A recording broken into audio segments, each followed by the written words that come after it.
Hi, I am Syed. In the previous video, we were doing few problems based on homogeneous PDE of one independent variable. We'll try to continue with few more problems in this video. So we'll move on to the next question. Solve dou square z by dou y square is equals to z.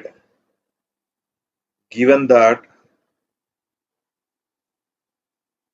when y is equals to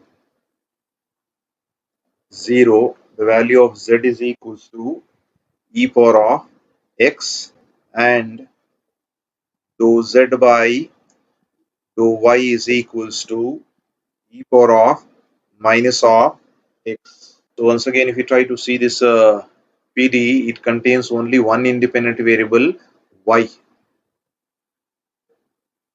The PDE contains only one independent variable, only one independent variable, and that variable is given as y. That variable is y.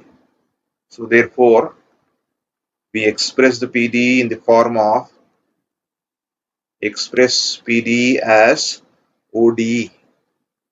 So if I express this in the form of the ODE, you will be getting d square z by dy square is equals to z.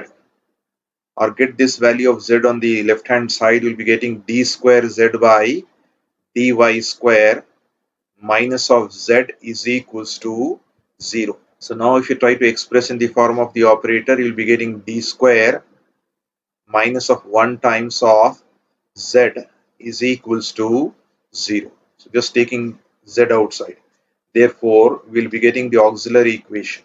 So the auxiliary equation will be m square minus of 1 is equals to 0. Or you can just use your calci and find out the roots of the given equation. So you have m value to be equals to plus or minus 1. Therefore, the solution z or the complementary function itself will be the solution over here. So because we are having plus or minus of 1, you can write it is C1. So if you try to observe the value of d here, d is nothing but d by dy, right? So independent variable is y. Therefore, the solution that you write over here, it will be C1 e power of minus of, because the independent variable is y, you have to write it as y. C1 e power of minus of y plus C2 e power of plus y. This will be the solution. So this is the solution we have. Now we write down the solution of the PDE. The solution of PDE is, so if you write down z, here y is the variable that we have, which means x is a constant. So we have to include f of x over here. F of x e power of minus of y plus C2 will be g of x into e power of plus y. This will be the solution of the PDE. Now I need to find out the value of f of x and g of x. Given y is equals to 0, and what is the value of z given? E power of x. These are the values that are given.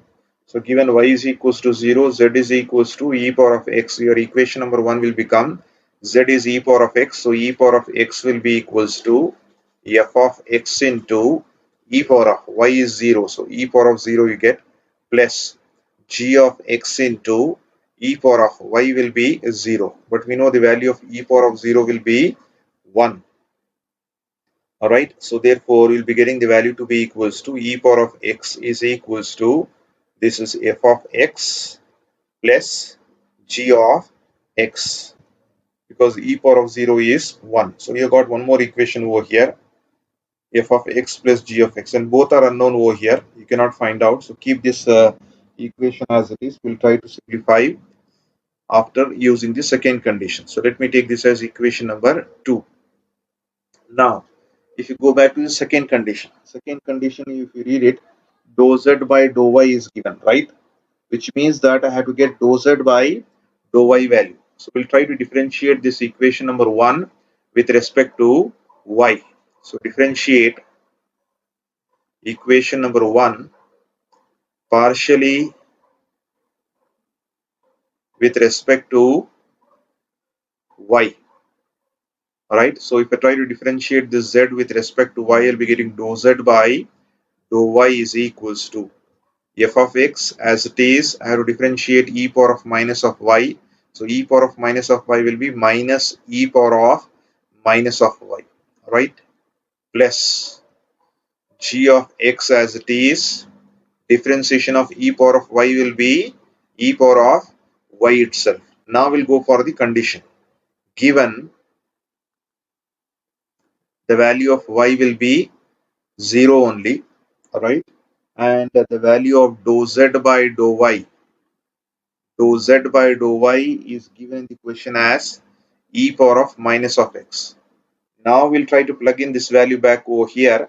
It is e power of minus of x is equals to minus f of x into e power of y value will be 0 plus g of x into e power of y value will be 0.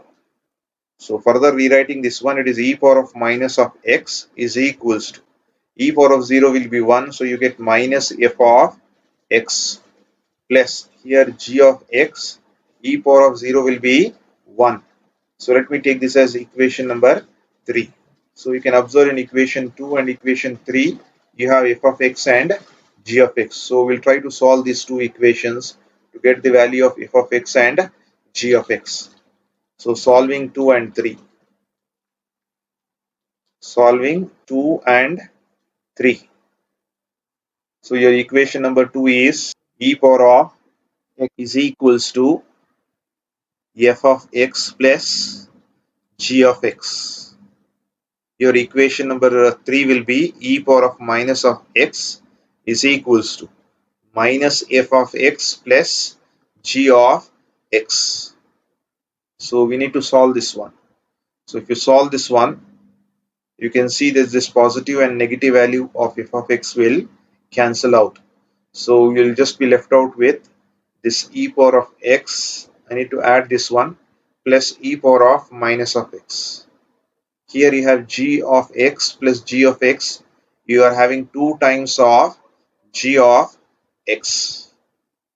Or if I just cross multiply this value of 2 on the other side, I'll be getting the value to be equals to e power of x plus e power of minus of x divided by 2 is equals to g of x. E power of x plus e power of minus of x divided by 2 is the standard hyperbolic function value. Its value is nothing but cos hx. So I have got the first value, that is g of x to be cos hx. Now I need to find out the value of f of x. For that, once again I'll try to solve this equation 2 and 3. This here I have added, now I'll try to subtract it. So further I'll try to simplify here itself. Again solving 2 and 3. So if we solve this equation 2 and 3, I'll try to write down this equation as it is. Equation number 2, then you have equation number 3,